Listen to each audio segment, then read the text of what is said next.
Hello, Gaston County. Welcome to episode number 172, if you can believe it, of Gaston's Great, a podcast highlighting some of the great things happening in and around Gaston County.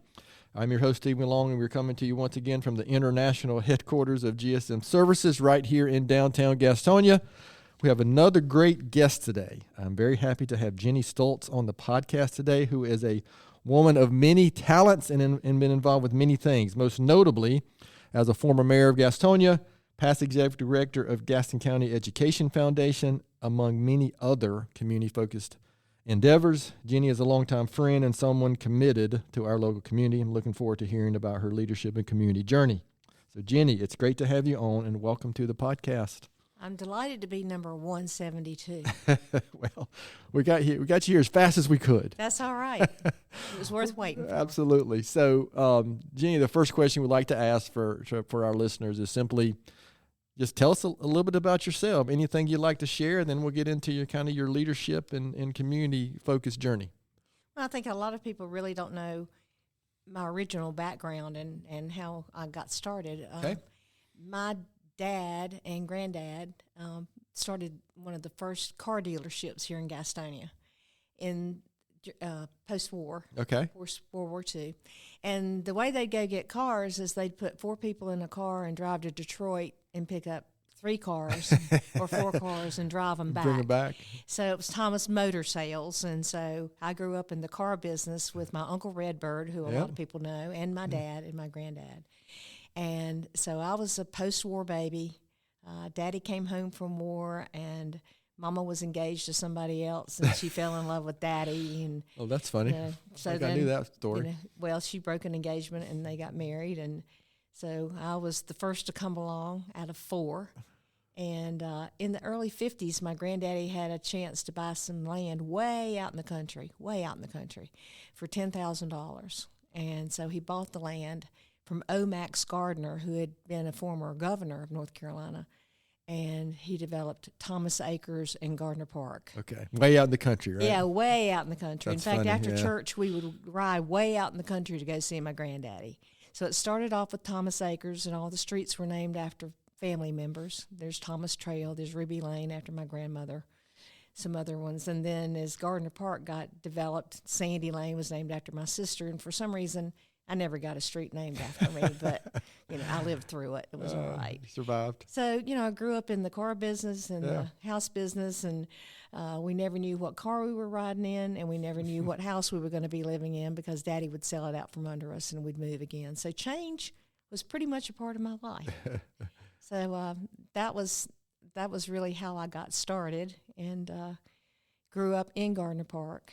And was a Gardner Park kid and ate off the lunch trucks that were building houses. And well, listen, I grew up in a great neighborhood. I grew up at Sherwood Elementary, Greer Junior High, Ashbrook, and man, when I went to Ashbrook, I developed so many friends that lived in Gardner Park. Yeah, and spent a lot of time in Gardner Park. In fact, my wife grew up on Leaf Smoke Drive, Jason Drive, and then Leaf Smoke Drive. So I guess that was officially Gardner Acres. That was Gardner Acres, right? Because ironically, in 1964, I had really had a crush on this really shy guy named David Stultz, and he never would ask me out.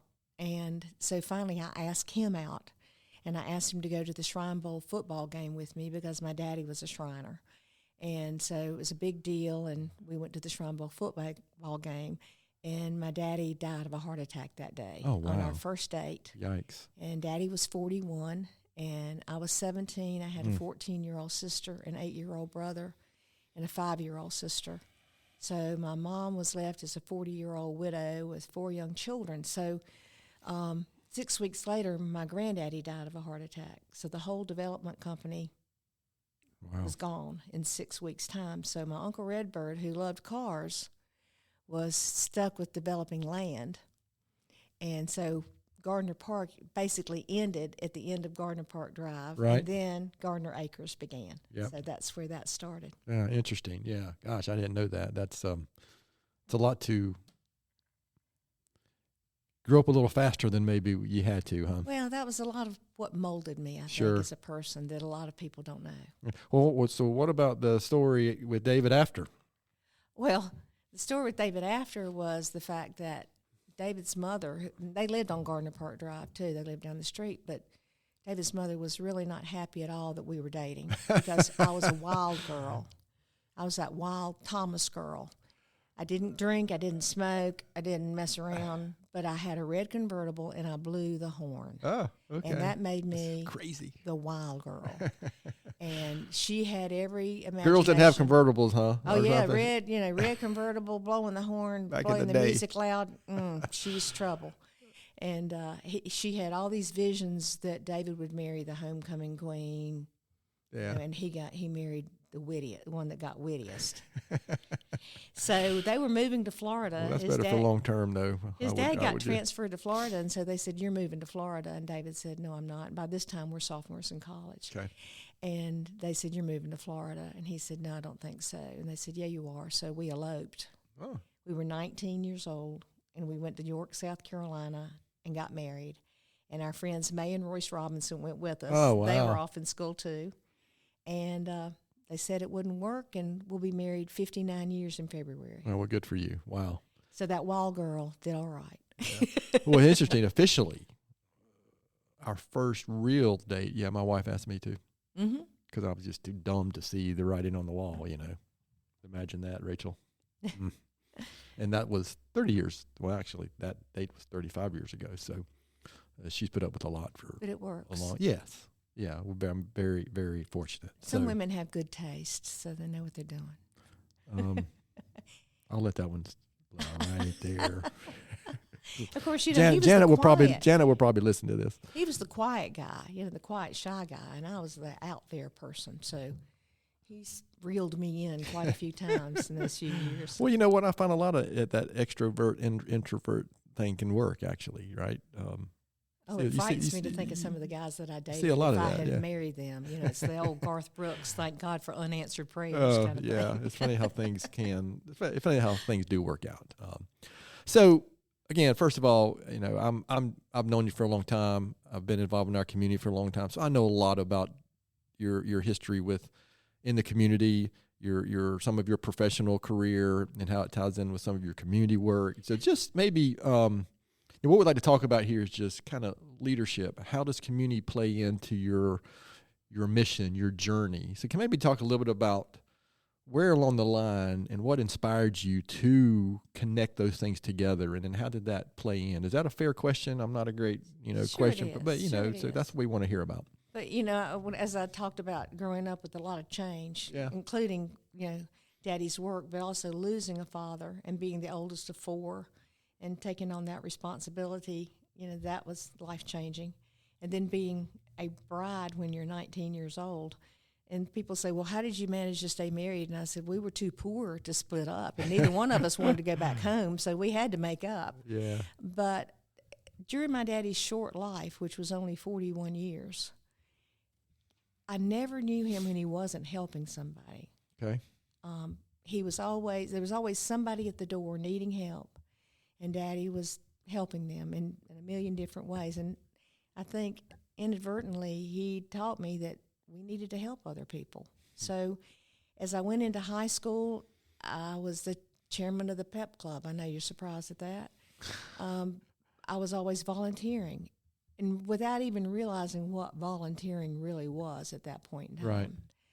And as I became a young mother, I was interested in how my child was being cared for when I was working, and so I started working at a daycare center.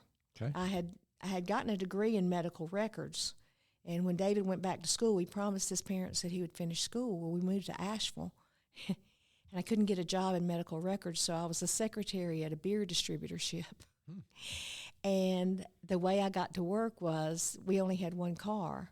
So the guy who drove the Michelob keg truck came to pick me up in his truck. That's funny. And they put an office chair. OSHA would die at this. Yeah. But they put an office chair in this like milk truck kind of keg truck, and that's how I got to work. That's funny. It's kind of like my carpool, the way we were transported to school. We were talking about that before we started recording. Yeah, you couldn't do that today. No Well, how many kids could you cram in the back Oh of the man, we car? had that classic, Griswold station wagon, man, with the rear facing seats in the back. I know Kurt Voorhees and I would always try to to call that out, and so we could sit in the way back and just do whatever we did back then.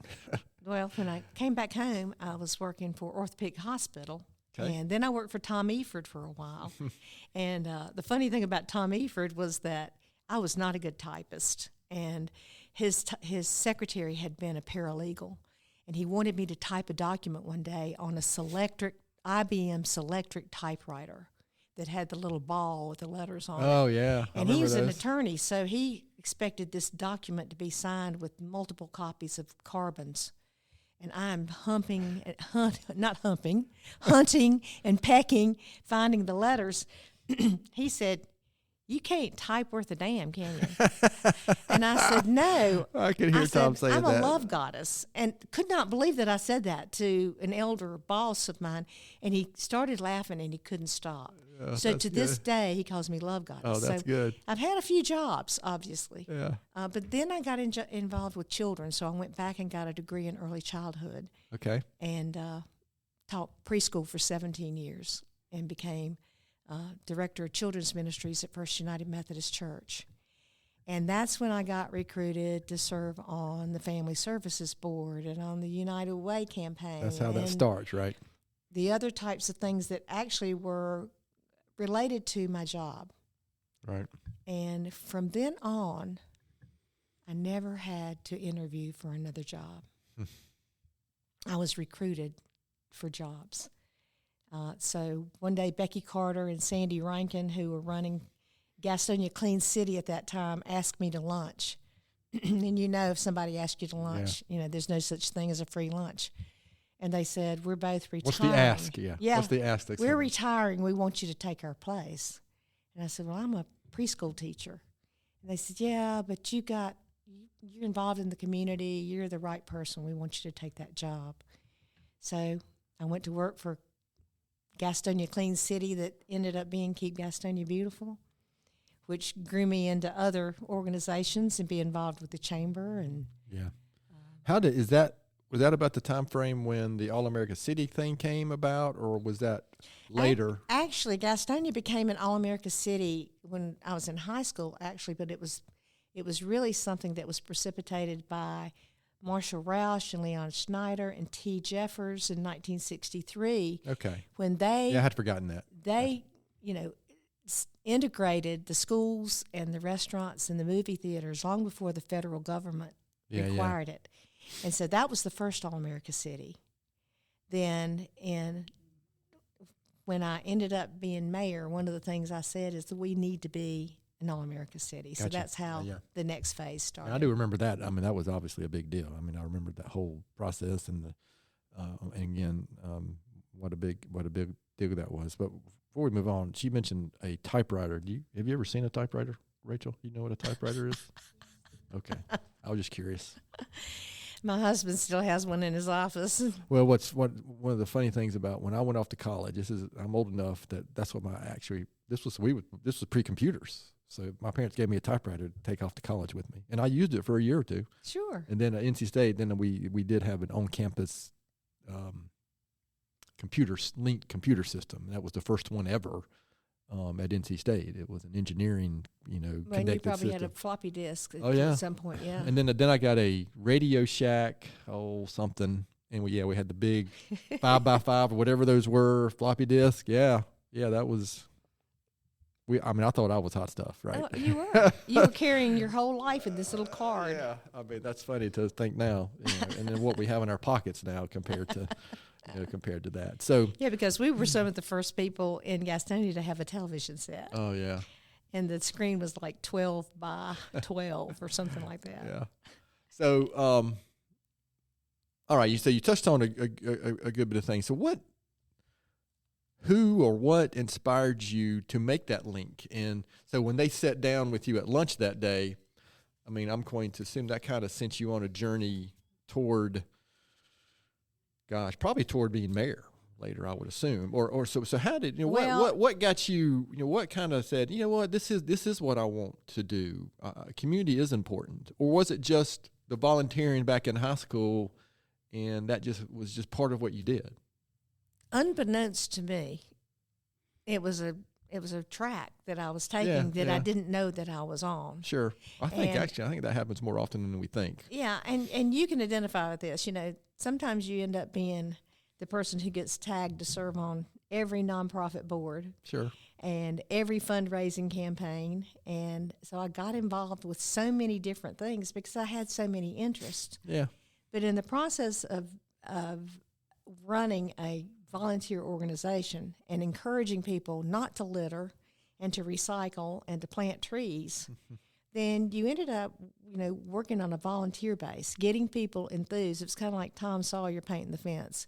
You had to get people enthused about picking up trash or recycling or doing any of those environmental type things. So I spent a lot of time in schools, a lot of time doing public programs, just talking trash. And so in doing that, I didn't realize what I was doing, but I was sending a message out about caring about your community. Yeah. And as that happened, and then I got more involved with city activities because the city manager would think of something else that I needed to do because we were the happy folks. If we made a report at city council, we were the good folks. We were bringing an award or some kind of recognition or bringing volunteers. So, then when Sister Cities came along, I ended up finding that I was doing Keep Gastonia Beautiful and Sister Cities and community involvement. And so through the city, I was doing a lot of work. And people actually didn't look at me as a city employee. They saw me as a nonprofit director, which I was. But I burned out. I just flat burned out. Oh, that's easy to do. Doing all that at the same time. And so I just decided that, my city work had just burned me out and I needed to look for something else. And Loretta Dodgen and Melinda Lowry called me and asked me to come work for them. But in addition, the National Keep America Beautiful program called me and wanted me to be a national trainer. So I traveled all over the country talking trash and helping other communities be Keep America Beautiful affiliates. So I was doing all that. That was all working pretty well. And I got a phone call one day to go meet with some members of the chamber, some community leaders. I thought that was kind of odd, and I went to the upstairs boardroom, and I look around the room, and it's the who's who of Gastonia, and they're all sitting around the table. And I'm sitting at the head of the table thinking, uh-oh, what's this about? And I said, and so they said, you know why you're here? And I said, I have no idea why I'm here. And they said, we want you to run for mayor. And I said, well, for some reason, you may not understand. Is it of Gastonia? Yeah, I said, I'm a preschool teacher, trash lady. Yeah. I mean, that was my track. And I said, you must have me confused with someone. And they said, no, we want you to run. And Jit Garland had been our very beloved mayor we had loved for so long, and he had lost an election. And so the person that had filled his space was in office at that time, and this group said, we want you to run for mayor. And I said, but I'm not a politician, like everybody says. Yeah. But they said, that's why. That's why. You don't have any other motive other than to do something good for the community. Yeah. So I said, just like anything else, I said, well, I'll give that a try. Sure, I'll give that a try. Well, interestingly enough, every child that I had taught in preschool was old enough to vote. Oh, that's interesting. And every parent and every person I'd picked up trash with or planted a tree with or whose board I sat on knew what I stood for. I didn't have to sell myself as a person. They knew who I was. So people that were watching campaigns watched mine happen because I was right in the middle of it. But people said, you should have seen the momentum that was built by the people who wanted you to be mayor. Yeah.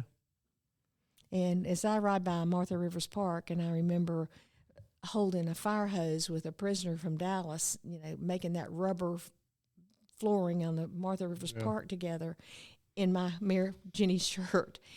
Those are the kinds of things that happen. So it built the momentum of being proud about your community. So that was my whole mantra, a vote for city pride. Yeah. And that's how it happened. And yeah, it's interesting to me. Yeah, so many things happen that way, right? I mean, people ask us often, not often, but occasion about, well, how did your business go from this to that? Or why did you do that? I said, well, actually, we just do things. Everybody wants to hear that there was some grand plan, that we planned this years ago, and step 1, 2, 3, and all these things happened exactly like we planned out. That's not how most things happen. It's just people caring and doing things. That's how community things happen. And it's people's expectations too. And then they look to you with their expectations. And that's what was so surprising to me. And I can remember radio stations in Charlotte said, some crazy woman over in Gastonia thinks we're picking on her over here on these radio stations, which they were. They were, absolutely. In fact, they were. Your brother was one of the ones that said, get that guy on Fox off, the weather guy, Mark Mathis. Joel called me late one night and said, you got to get that guy fired. Well, the guy got fired, and everybody thought I had done it. Yeah, but it's because he had done something else stupid. Yeah. But the whole idea was that people started feeling proud about their community, and that's how the All America City thing started. Also, that's something that just doesn't happen overnight either. It takes time. I mean, I think we're still feeling the benefit of that today, actually. Well, and the interesting thing about All America City was that it doesn't tout being the most perfect city. Oh, sure. To be in All America City, you have to tell 3 critical issues that are going on in your community that the grassroots community has worked to solve. Nothing that government has done. It was something that the grassroots community had done. So we told the story of the Greater Gaston Boys and Girls Club and what it was doing for young kids. We told the story of the Literacy Council, and we took a new reader who had just learned to read. And then we talked about the community watch programs and how we were taking care of each other. Now, the first year we went was in 1997, and we did not win. And Barbara Voorhees and I had to go to bed after that. We were so depressed. But it wasn't our time. Yeah. Because when I got elected in 1999, 6 months later, we were walking up Main Street as an All-America City. So it was the right time at that point. And so we celebrated what the grassroots community had done. Right. So up to that point in your time in politics, for lack of a better phrasing, I mean, what are some of your biggest lessons, leadership lessons or community lessons? Just what can you think something that really comes to mind that you look back and go, wow, that really hit home, or that was something that I gained out of that experience? Well, the first misnomer I think that people think about leadership is that it's a popularity contest, and it's anything but. Because when you're making decisions, you know that not everybody's going to be happy about that. Yep. And as mayor, I was a tiebreaker. So there were a lot of times that I had to make the decision that ultimately affected other people. And I think one of the people that I made the angriest is an older man whose street name we changed because we had mutual streets of the same name. And because of the 911, if somebody had an emergency, could be a problem, our emergency services wouldn't know where to go. So the street that had the fewest houses on it were the ones that got to choose what new name they had. And that man came to city council and cussed me and carried on and said, I don't want to change my checking account. I've lived at this house for 47 years, but we changed the street name. And it hurt. Sure. But, sometimes those things are not popularity things. Right. So that's one of the things that I learned. Another thing is that you have to be tough, but you have to be fair, and you can never lose yourself. And a lot of people said, well, what were some of the best things you ever did when you were mayor? And I said, the best things I ever did when I was mayor are things that people will not know. The people that I was able to help, and this is my favorite story that I will tell now because I've been out of office 14 years. There were people who actually came to City Hall who couldn't pay their electric bill. They just couldn't. They didn't have the money, and so they came. Well, my office was upstairs. So by the time they worked their way upstairs, they were pretty strung out. But I had a system. So I had a guy in collections, Vince Wong, who's now at the county. Yeah. Vince was down in collections, and he would message me that a couple was on their way up. And I said, okay, send me their record. So I would have their record in my hand, and I would see that they had paid their bill just about every time. They had just fallen on hard times. So they would come in my office and I would sit with them and they'd say, we just can't buy our medicine and pay our electric bill. And I said, well, let me run this again. Let me see what this says again, because we're going to run farther back, maybe 2 or 3 years. So I'd go to my secretary and I'd say, run it again at a zero balance. So she would run it again and hand me the copy with a zero balance. And I'd say, something strange must have happened. You must have overpaid at some point. I said, a few years ago, you might have paid twice in 1 month. And they said, oh, no, we're very stringent about how we pay our bills. I said, but maybe 2 or 3 years ago, you might have had a good month, but you must have double paid because you have a zero balance. And they would just look at me in amazement, and they'd say, wow, okay, all right. And they'd wander out the door, and I'd walk to my secretary, and I'd say, how much do I write the check for? And I get emotional thinking about that because those aren't the things that people need to know. Yeah. But because I was in that particular position, you were able to. I was able to because they had been diligent about paying their bills. I mean, there were people that, fell off the map a lot that didn't get that kind of sympathy. Yeah. But those are the kinds of things to me that were some of the most important things. Yeah, my experience in the community too, and even here at our business, is there were people. There's a super small percentage. I mean, super small percentage that will take advantage of that goodwill, but you can't let that small percentage keep you from doing those things that you're talking about, right? And we do, and we try to remember that here. We even have an occasional customer or organization I'm involved with will try to take advantage of the system or what we're trying to accomplish. But so many times I've seen people get frustrated with that. Say, you know what, you can't worry about the 1 out of a 500 and forget the 499 that we're helping. Well, we could do another whole podcast on the homeless issue and all that too, but we won't. Yeah, right. There's not enough time in the day. Right. So, listen, I appreciate you sharing that. Because we do have these lessons. It's been so long that I feel like I can tell that story now. But my husband would say, the little bit of money you make being mayor, do you realize you give it all away? And I said, do you realize how much joy that gives me? Yeah. You know what? It's okay. I've learned that too. I think when I was younger, I was almost like, well, we shouldn't feel good serving the community or serving others. It's okay. It's okay to feel good doing that. And I think that's what we're charged with. You mentioned sometimes it feels better doing it in secret. Yeah. You mentioned First Methodist Church, right? Yeah. I've been, 27 years I've been a member. My wife and I have, and kids grew up there, and that's that being a downtown church. That's what we're charged with, right? Is doing those things. Well, I believe our mission field is right outside our door. Yeah, I absolutely agree. Absolutely, I think the Literacy Council. I was chairman of the Literacy Council when they negotiated with the church to build the Literacy Council in the old Wesley Center. Not only was I chairman of the administrative board, but I was chairman of the Literacy Council at the same time. So we negotiated that out. Oh, that's interesting. Yeah, it's so many connections, right? When you talk about those type of things. So, what about post being mayor? What are some of the things you've been involved with? I don't know the timing of the. I know you were instrumental with the Education Foundation.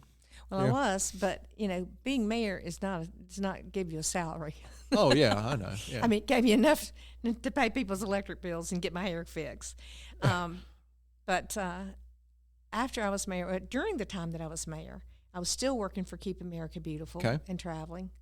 I was still the Education Foundation director. I was the director of the Education Foundation for 20 years. Wasn't that when it started too, though, or am I wrong about that? No, it had started a few years prior. Okay. But it had been basically operated by Gaston County Schools Administration, but it was a freestanding nonprofit. Okay. I didn't work for the schools, but I raised money for the schools. Understood. So let's do an Education Foundation, Keep America Beautiful. My good friend Martha Burris and I started a consulting business called Leading by Design, and we did facilitations for elected officials. We did retreats. We did strategic planning. We did that. And then I had another job. Doing something else. I don't remember, but I had 4 jobs at one time. Yeah, you've facilitated a couple of strategic planning sessions with nonprofits. I've been on their boards. Sure. Yeah. Over the years. It's been a few years, but yeah. trying to think. Community Foundation, maybe, was that the last one, or United could have Way? been Or United Way. I think it was United Way, United Way. actually. Yeah. So, well, speaking of the Education Foundation, I'm actually on the board now. Yeah, wonderful. And we actually have a board meeting today, actually. Well, what's wonderful about that is that, I had that position for 20 years. And when I knew that I was going to retire, I decided that when I turned 70, that I wasn't going to get a paycheck anymore, that I was going to decide to retire. And so I told the board that I was going to leave. And so they had the foresight enough to bring Amy Spencer on. And so she and I worked shoulder to shoulder for a year. That's helpful. And that was generous because by the time I stepped away, she already had gone through a whole year. And she had a totally different sphere of influence. Right. And that's what I was proud of, is the fact that, I had my sphere of influence. But when you pass on something that's special to you, you pass it on to someone who knows, who has another sphere of influence, who's going to grow it. And she's just done gangbusters, which thrills me to death. Plus, we had a lot of fun working together. Yeah, and she's been on, I can't remember which episode it was, but she's been on talking with us about the Education Foundation, too. So, yeah, it's a great organization, obviously well known for mostly for the big event that's in the spring. I just dreamed that up one day. I was watching Jeff Foxworthy, and I thought, I wonder if we could do that for Gaston County schools. And, we organized it, but I had no idea what the sound level was going to be that first night. And Jennie's talking about, are you smarter than a Gaston County fifth grader, which is, if you've never been, you will know, you go once and you'll know immediately what she's talking about. Yes. When we started giving out earplugs to everybody that showed up, the day that you showed up dressed like Darth Vader, I was worried about somebody dangerous coming in because you were in a mask. I was. I remember walking up to you and approaching you. You're not supposed to do that on school property. Yeah. But it worked out great. Yeah, it was fun. Yeah, and that was the Gaston's Great. That was when we recorded the Gaston's Great. Exactly, because Jesse was the MC that night. Yeah, yeah. So that turned out to be when you're an old rat in the barn, you can think back to lots of different things and remind people of things maybe they don't want to remember. But you talk about the 4 jobs that I had and post-mayor. That was traumatic for me because I stopped everything at one time. Okay. And I spent a lot of nightgown days. That's what I called nightgown days, where I was just sitting there and I didn't have an office to go to any longer. And I was just there. And I thought, what am I going to do with myself? What now? And so I told David, my husband, I said, I need a sabbatical. And he said, what do you mean? I said, I need to go away for a month. He said, why? I said, I need to reinvent myself. And he really thought I had lost it. But I had picked out a little place on the Mobile Bay, a little town called Fairhope, which is my favorite place. And I rented a cottage, and I went there for 1 month just to pray and read and write and go to Rotary down there and just reinvent myself. And I told David, I said, when I come back, I don't know that I'll be a different person, but I think I'll be a better person. And I just reevaluated my life and wrote a tremendous amount. That probably will be a novel one day, but a lot of people are going to have to die first. But in doing that, I started thinking about the people that I was grateful for. And I started making a list of all the people that had inspired me in my lifetime, including children that I had taught in preschool, or my Sunday school teachers, or people that I really cared about. And I wrote down about 86 people. And every day I'd write 5 or 6 thank you notes to those people. And I'd mail them. Because I was reading too many obituaries where I'd say, I never told them I loved them. I never told them how I felt about them. And so I wrote 86 thank you letters while I was there. And when I came back, I was a better person. And it gave me an opportunity to reevaluate what I wanted to do in the community. And I came back a better person, and I was recharged. And it's the best thing I ever did for myself. Yeah, I think I've been fortunate to community.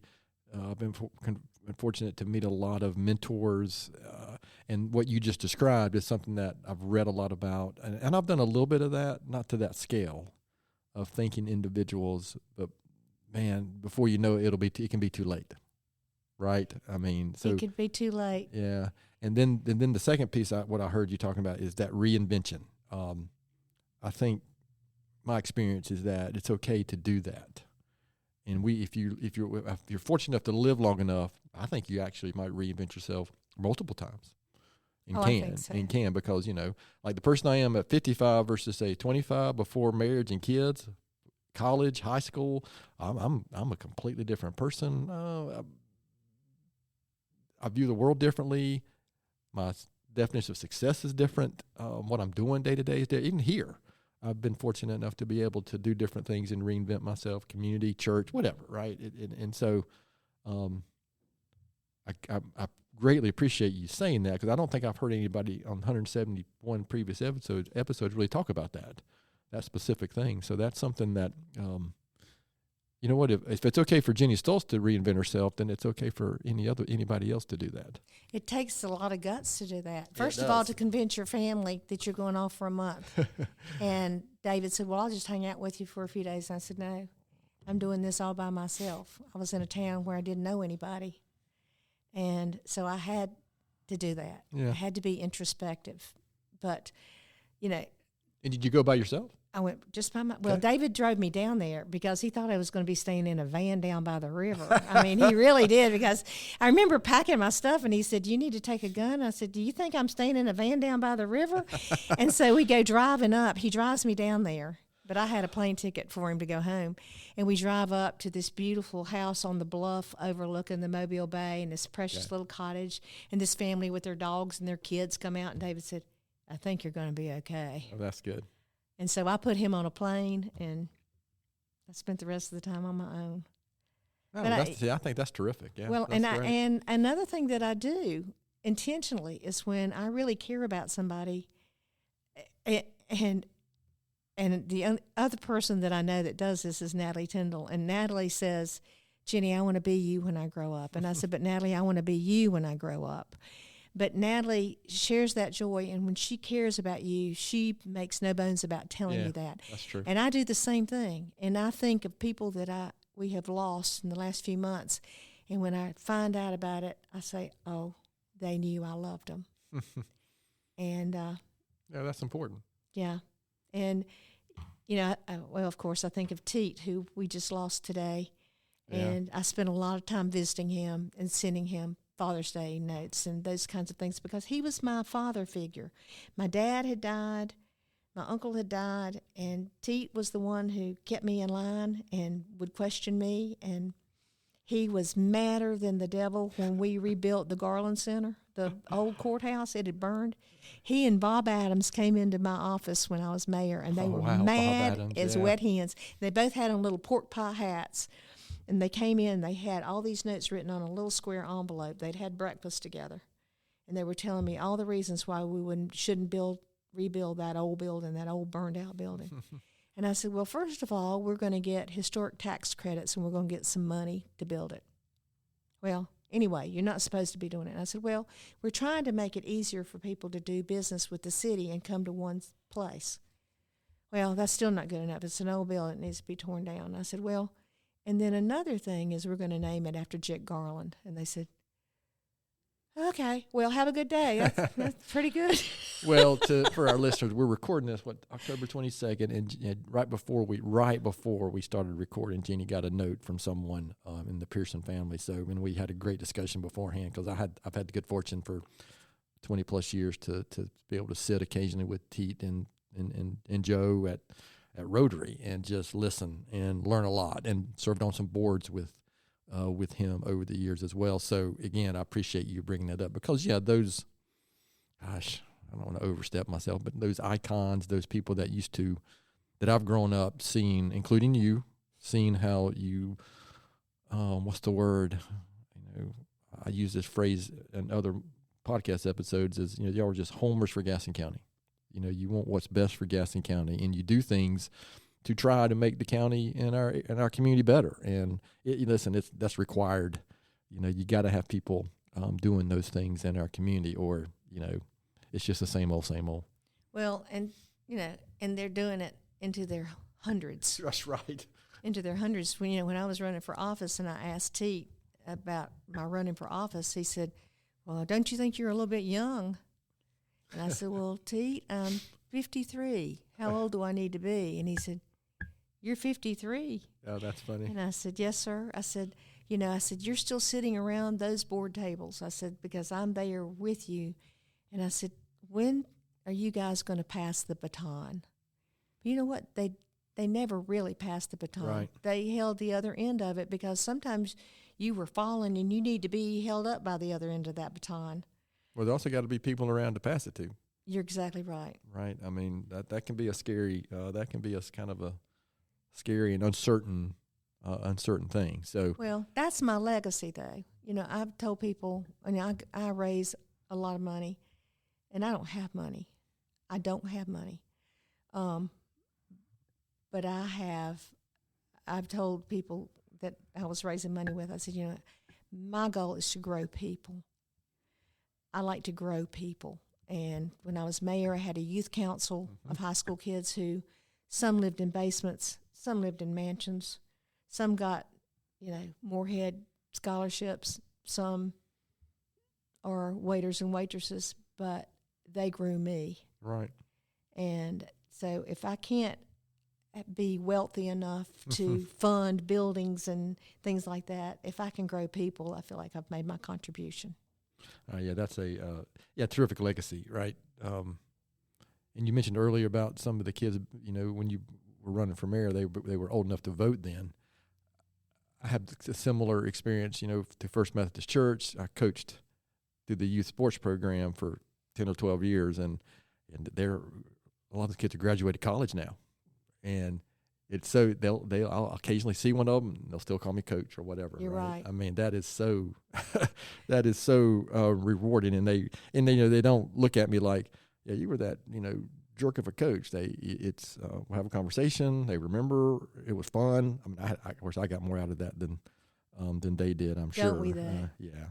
So, Jennie, I'm afraid we could talk for another 5 or 6 hours, but looking back at this whole experience that brought you to today or where you are now, is there something looking back? It could be as mayor, professionally, some of the community organization you've been involved with. There's something that stands out that you look back and say that you're most proud of, or you're like, something occurred that you were involved with. So that's why I do what I do.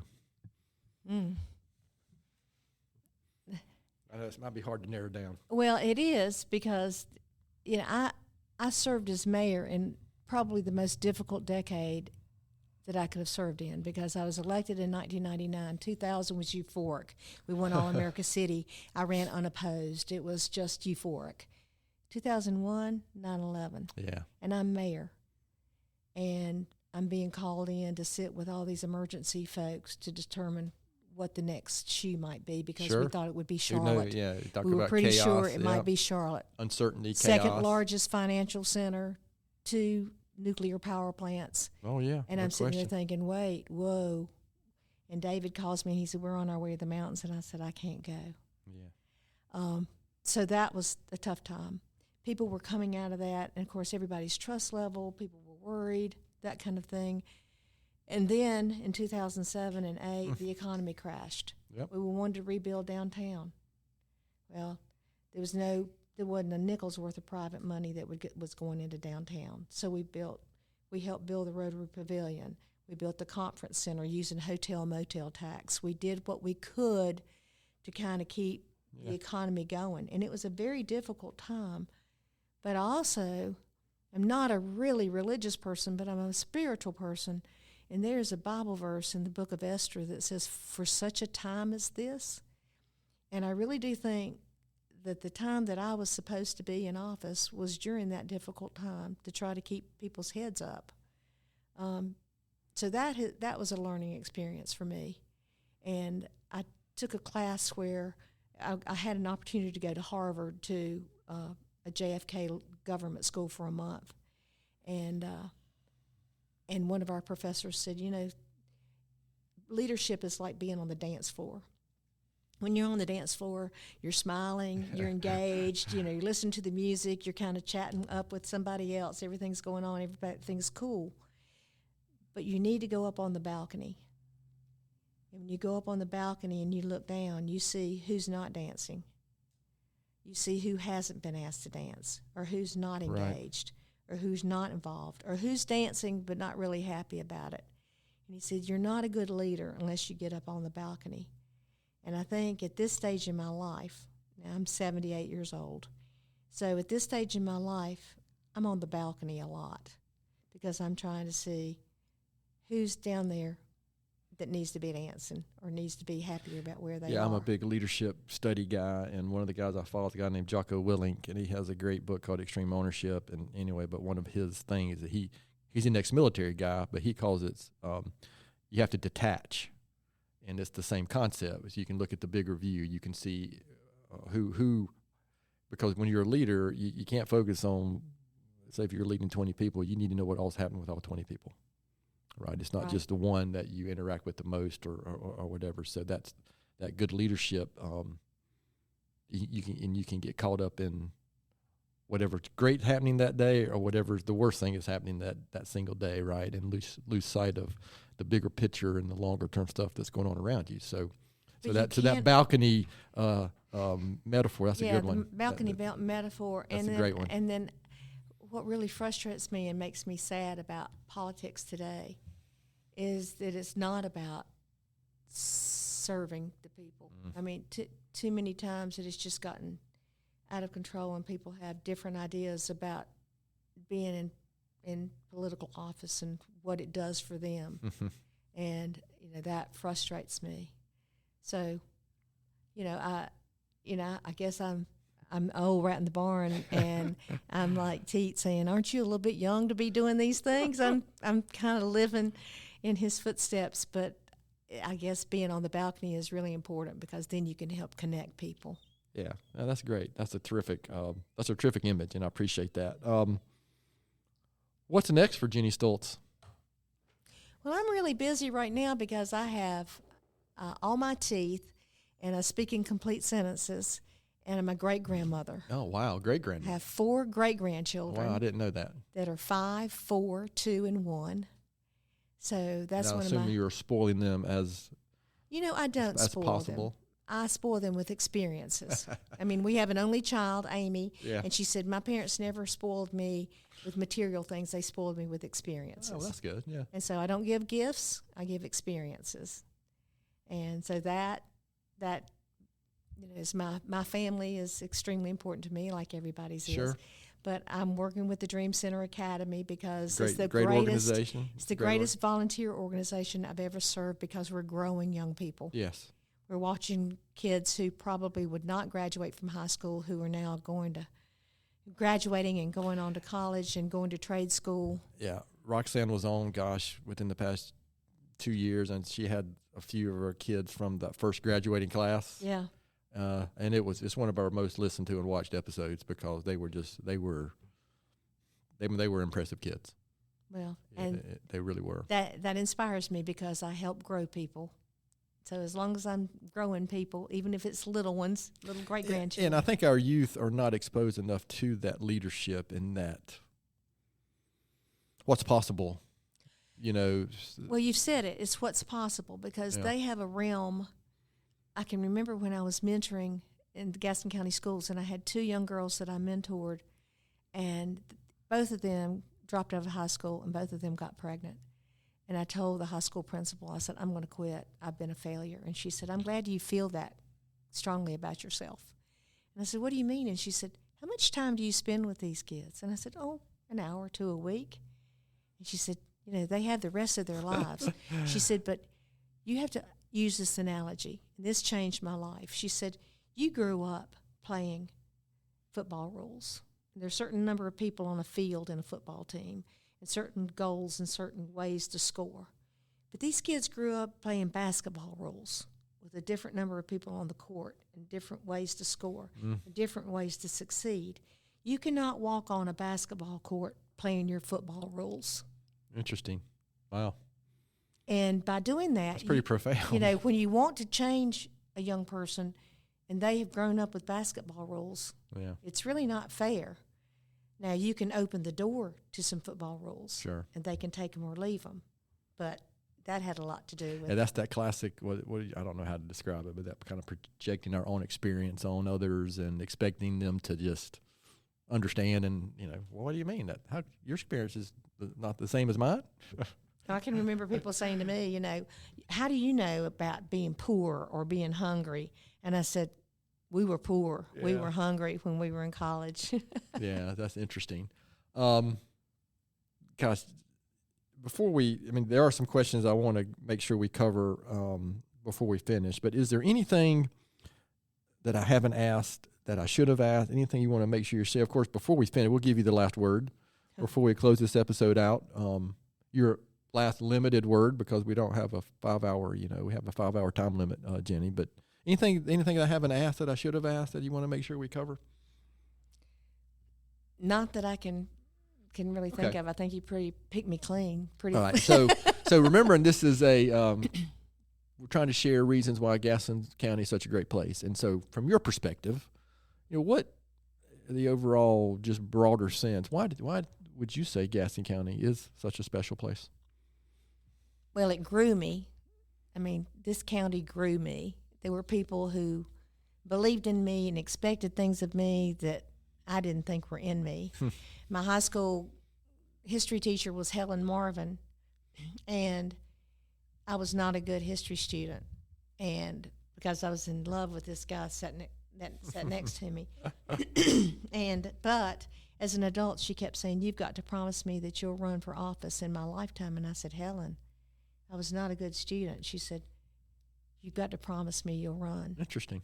And Fred Smyer was my Sunday school teacher, because I grew up at First Presbyterian, and he would write me letters to tell me how much he believed in me. There were people who believed in me when I didn't believe in myself. Right. And I think that's one thing about Gaston County, is that we believe in each other. And along the way, there were a group of people around a table that said, "You need to be mayor," that I never imagined, and it was never on my radar screen. So I think that's one thing that we do believe in, is growing each other. And that's why that sculpture is out there in front of the Rotary Pavilion that tells a story of a textile mill, and then a group of people that are passing on wishes that are in a little girl's basket that float around through that park that say perseverance and truth and faith. All those things are just a composite of who we are. Right. And the people like you and Joel who come back home, you could have gone anywhere in the world. There were the Efer family, the other families, the Pearsons, that have all come back here, that all of us come back and invest in our communities. Is what makes Gaston great, is that we're willing to invest, not necessarily monetarily, but through our faith and through our service and through our belief in each other. Wow. Maybe we should drop the mic and stop the podcast after that. Gee, that was terrific. But a couple more. I can pass the collection plate. a couple more questions. So this is a question I like to ask of our guest. Knowing what you know now, what advice? There might be some 20-year-olds listen. So what advice would you give your 20-year-old self?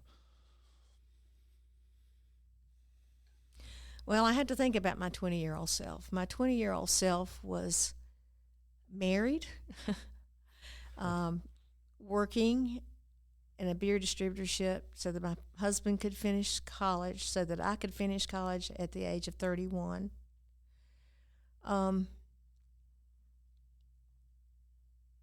Is that expect difficult things to happen.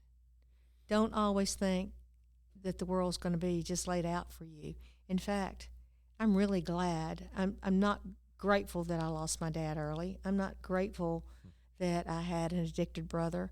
I'm not grateful that I had a lot of difficulties, but I let them make me instead of break me. Right.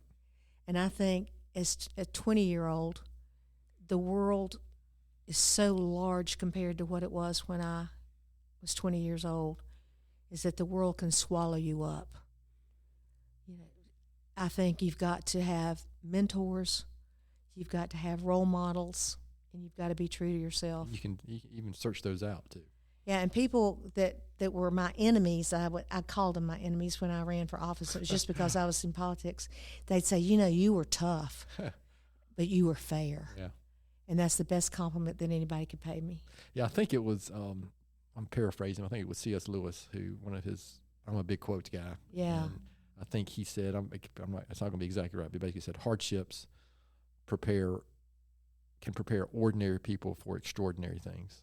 Well, and I think our young people don't expect hardships. Yeah, this I have a matter of fact. I think that was the quote that I got today from.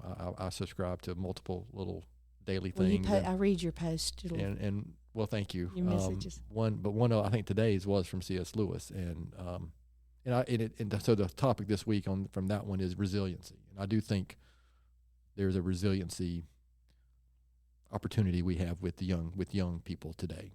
I think young people think a lot of things are temporary. If this doesn't work, then I'll try something else. If this marriage doesn't work, I'll try something else. If this job doesn't work, and although I think young people tend to like move on more, as long as they're moving on and moving up. That's fair.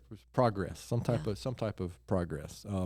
So you mentioned mentors. So is there someone, or it could be more than one person that, looking back, who really made a big impact on you professionally, leadership, community perspective, someone that, I mean, you've mentioned a lot of people already. So you may be somebody you've already mentioned. But they're obviously the father figures, that World War II group, the group of 24 were all my father figures. And I think today they're gone. Yeah. But ironically, the one person that I think about that has inspired me the most was a little girl who was in my youth council, and she was Hispanic, and I wanted her to be on the All-America City team because she was part of the group that worked with teenage dropouts. They were working on that, and she was just a little spitfire. And so I said, I want you to go on the All-America City team. And so she came to my office the next day, and she said, Mayor Jennie, I can't go. I can't be on the team. And I said, why is that? She said, I'm not documented, and I can't travel. And I said, okay, so what can we do about that? And she said, well, I don't know. And I said, well, let's work on it. So I called Sue Myrick, and I said, I need to get this kid documented. What do we need to do? And so long story short, she became documented. She graduated from UNC Charlotte. She's a flight attendant, and she's married to a maxillofacial surgeon. But she couldn't go to school because she didn't have the money. Her daddy was a shade tree mechanic. Her mother was a maid. They had been coffee barons, but the drug lords were going to make them ship the drugs in their coffee and said, if you don't do it, we'll kill you. And so they escaped. Another thing we have no perspective on. Well, this child persevered, but she inspired me so much. Sure. That's resiliency. That I just think, she was a dreamer, but she did all the right things to make it happen. And I call her my Hispanic daughter. She calls me her gringo mother. But when I was talking to a friend of ours, David Ratchford, one day, and I said, I got to go. We were raising money for hospice. And I said, I got to go help this kid write her speech. She was president of the senior class at Ashbrook. Oh, wow. Nice. And I said, I got to go help this kid, make a speech. And he said, who is it? And I told him, and I kind of told the story. And he said, what's she going to do? And I said, well, she's been accepted to Western Carolina, but she can't go. And he said, do you love her? And I said, yeah, David, I really love her. And he said, well, if you love her, I love her. I'll pay for her school. Good gracious. Now, when you talk about inspiration, and you talk about how things happen. Well, that's connections and relationships. And I call them God winks. Yeah. They're God winks. Yeah. And so when you talk about inspiration, sometimes you would think somebody who'd been a CEO of a bank or somewhere up there, but it was a little Hispanic girl who wanted to go to All-America. Well, it's those day-to-day things, too, that we undervalue, that are often the impactful things.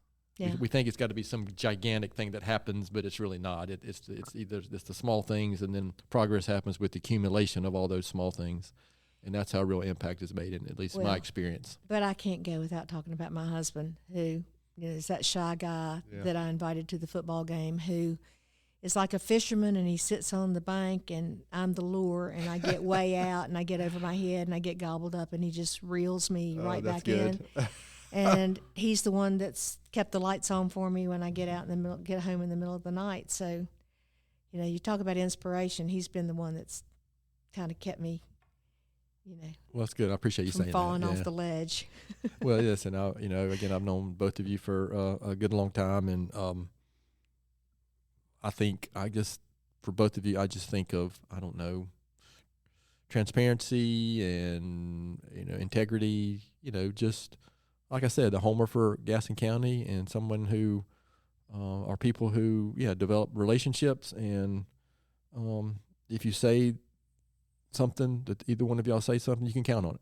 Well, there's just no pretense. Yeah. Pretense Yeah, is that's very fair. difficult. Yeah, I think that's a better way. That's a better way to say it than my engineering mind trying to come up with some vocabulary. No, I think you have a right brain too. I don't own. So, Jennie, this has been really good. So, any last words before we close out this episode?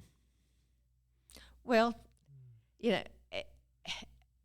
having watched almost every one of your podcasts and followed those podcasts, and because my whole mantra has been being proud of your community. Yeah.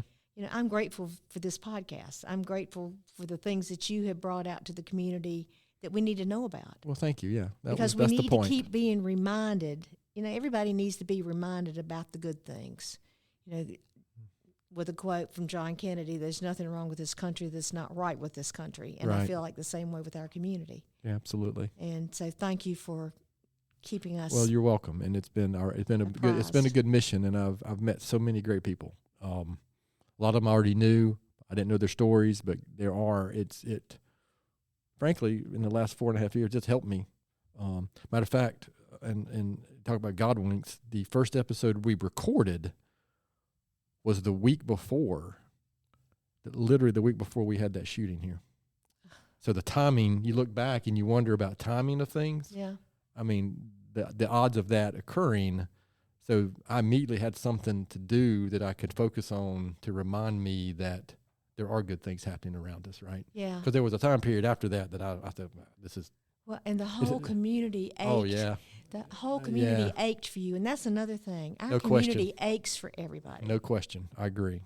And we haven't forgotten. Yeah, that talk about that hardships and resiliency, and the lesson I took from that was our community, both locally and even in a broader sense, our HVAC professional community, even from all over the country, but mostly here locally, really, they lifted us up during that time. So, but and it's sometimes the most bizarre, unexpected thing in the world that'll happen to you. That's why I talk to those 20-year-olds. Yeah, it's going to happen. Yeah. Well, listen, Jennie, I appreciate you and your family and all you've done for our community. I appreciate you taking the time to come share with us. We're on hour number 3, it looks like. I'm kidding. We're not quite there. Again, but I do appreciate that. And I do try to share a quote every week. And I didn't really intentionally pick this quote, but it kind of ties into kind of what we were just talking about. And I picked a Henry Ford quote, and it's the one, typically they line up with the quotes, I'm not a big social media guy. I do twice a week. I put something on social media. On Mondays, I typically put a quote and a thought. And then on Thursday or Fridays, I just reshare the links for this podcast. That's all I do ever on social media. If there's something important I need to see, my wife will tell me about it, but I need to go find out about it. But Henry Ford said, "Failure is simply an opportunity to start again, this time more intelligently." So there's so many lessons that we learn that we think, oh, this is the end of the world, this is the worst. But then oftentimes we look back and, what did we learn from it? That's kind of that question I asked about, your experiences and your leadership lessons, and can we make progress from those and learn something from them and get on with it, right? Well, we can always reinvent ourselves. Absolutely. Reinvention is a great word, and I appreciate you sharing that, because I think a lot of people, that's a good lesson, a good message, to hear, that it's okay to do that. Well, you've given me an opportunity to share some little known facts about me. A lot of people just have the One little girl asked me, they said, "Are you the mayor?" And I said, "Yes." She said, "Your name's Jennifer?" And I said, "Yes." She said, "Are you Jennifer Lopez?" And I said, "I'm twice the woman that Jennifer Lopez is." Oh, that's funny. Yeah. That's a good perspective too, right? I don't think I want to reinvent myself as J-Lo, though. Yeah, that's funny, though. So, again, Jenny, I appreciate your time. And as always, to our listeners, thanks for taking the time to listen to today's episode. Please continue to spread the word if you can about the podcast, I think. Please don't hesitate to contact us here at our email address, which is podcast@gastonsgreat.com. We are always looking for suggestions for future podcast topics and guests. You can find the podcast and subscribe at the website, gastonsgreat.com, or anywhere you listen to podcasts. And please follow us on all social media platforms. Thanks again to Jenny for being our guest today. Gaston's Great is produced and brought to you by Rachel Cowart from GSM Services. I'm your host, Stephen Long. Thanks again for hanging out with us, and please keep coming back to hear more reasons why Gaston's great.